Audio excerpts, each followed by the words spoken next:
धन्यवाद कार्यक्रम सञ्चालकज्यू आफै सभाको आशा र प्रदेश प्रमुख नाजिर मिया साहब, उहाँलाई मैले सुरुदेखि नै हरेक बुद्धका अम्बेडकरका यो लगाएर दोस्रो कार्यक्रममा हो उहाँ कहिले पनि नाइ भन्नुहुन्न। उहाँलाई मैले फोन गरे पनि उहाँ हुन्छ बाबु भन्नुहुन्छ।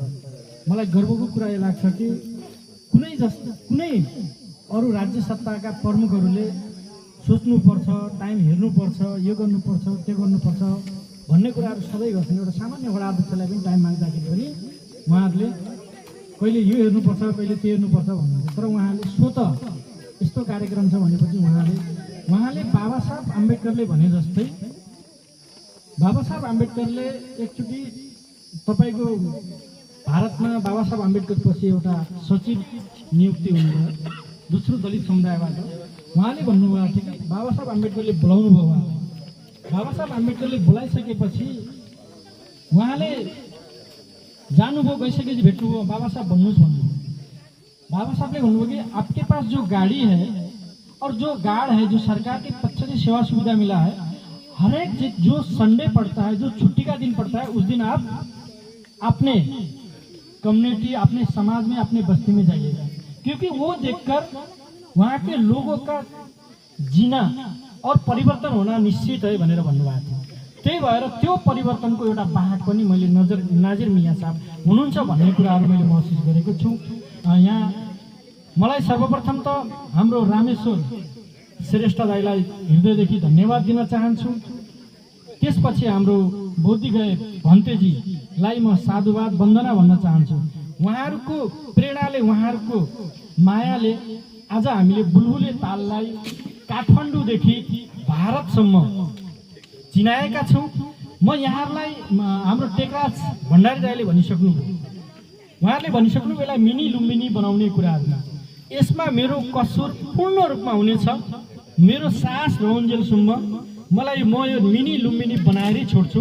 सुदूरपश्चिमको लागि एउटा मान भएको ठाउँ, बुद्ध भूमि नेपाल भनेको एउटा बुद्ध जन्मेको देश हो भनेर जसरी गर्व गर्छौँ हामीले, त्यस्तै गर्व गर्ने लायक पनि बनाउँछु भन्ने कुराहरू मैले यहाँलाई जानकारी गराएँ। आज नाजिर मिया साहब आउनु भएको छ। अघिल्लो वर्ष हुनसक्छ थाइल्यान्डको प्रधानमन्त्री आउन सक्नुहुन्छ होला, श्रीलङ्काको प्रधानमन्त्री आउन सक्नुहुन्छ होला, या भारतको कुनै मन्त्री आउन सक्नुहुन्छ होला, अन्य देशको कुनै बौद्ध भिक्षु आउन सक्नुहुन्छ होला। साथीहरू, तपाईँहरूको यहाँका उपभोक्ता, यहाँका स्थानीय सरकार र प्रदेश सरकारको यदि सहयोग हुन्छ भने हामीले यो बुद्ध अम्बेडकर पार्क बुलबुले धारामा, बुलबुले पार्कमा हामीले यसलाई विकास गर्नको लागि हामी पछाडि पर्दैनौँ। म तपाईँहरूलाई प्रतिबद्धता गर्न चाहन्छु। यदि तपाईँहरूको साथ सहयोग रह्यो भने हामी चाँडै यहाँ विकासका पूर्वाधार, हजारौँ पर्यटक होइन लाखौँ पर्यटक आउने वातावरण चाहिँ निर्माण गर्न सक्छौँ। यदि तपाईँहरूले साथ सहयोग दिनुभयो भने, होइन भने तपाईँहरूले साथ सहयोग दिनु भएन भने यो मूर्ति मात्रै सीमित पनि हुनसक्छ। यहाँको जनसमुदाय, यहाँको उपभोक्ता, यहाँको नगर सरकार, यहाँको वडा सरकार, यहाँको प्रदेश सरकारको हातमा छ। अहिले के हुन्छ भने म तपाईँहरूलाई निवेदन गर्न चाहन्छु र हाम्रो उपमहासचिव जितराम लामा दाई पनि यहाँ हुनुहुन्छ। त्यस्तै हाम्रो धनगढी बौद्ध चक्र, धनगढी बुद्ध विहार धम्मोदय सभाका अध्यक्ष हुनुहुन्छ, मगरमासबाट हुनुहुन्छ, होइन हाम्रो चलचित्र क्षेत्रबाट हुनुहुन्छ दाई आचार्य दाई।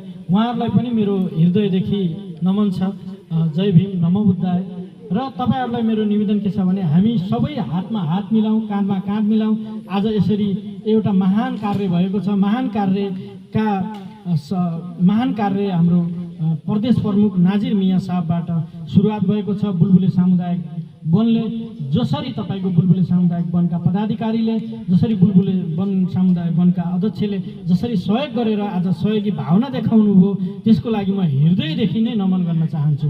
आज यो कार्यक्रमलाई भव्य र सभ्यका साथ सफल बनाउनको लागि सम्पूर्ण ठाउँबाट आउनुभएका सञ्चारकर्मी, सुरक्षाकर्मी, बुद्ध भिक्षु र भारतबाट आउनुभएका पाहुनाहरू, अन्य सङ्घ संस्थाबाट आउनुभएका सम्पूर्ण साथीहरूलाई हृदयदेखि नमन गर्न चाहन्छु, नमो बुद्धाय भन्न चाहन्छु, जय भीम भन्न चाहन्छु। तपाईँहरूलाई आजको दिन सुखी रहोस्। धन्यवाद। जय भीम, नमो बुद्धाय। आजको कार्यक्रम समापन भएको पनि जानकारी गराउनु।